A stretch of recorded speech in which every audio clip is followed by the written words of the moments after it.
Albert Einstein was born in Ulm, Germany on March 14, 1879. He grew up in Germany, Italy, and Switzerland.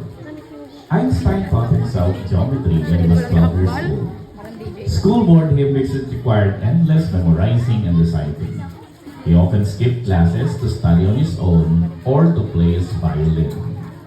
Ladies and gentlemen, please welcome Dr. Albert Einstein.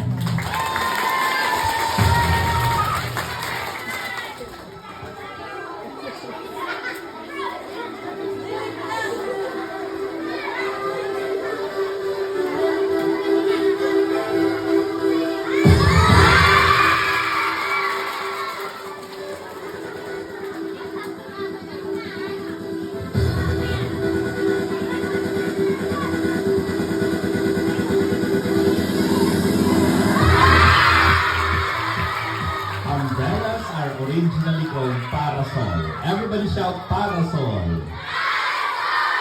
Parasol is a Spanish word meaning for the sun. Because originally, umbrellas were made for the sun and not for the rain.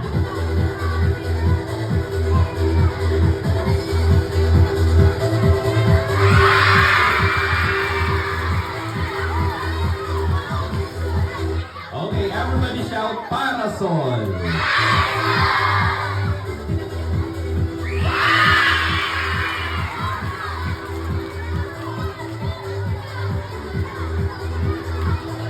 Okay, everybody say liquid crystal.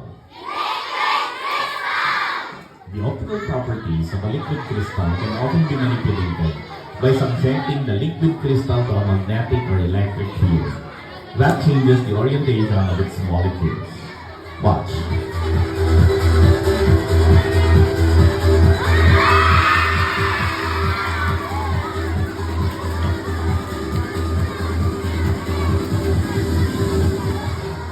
Liquid crystal display can often be found in modern gadgets such as cell phone, laptop, and tablet.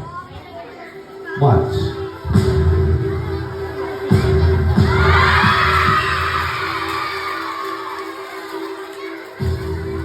Liquid crystal display is commonly known as LCD. Everybody say LCD.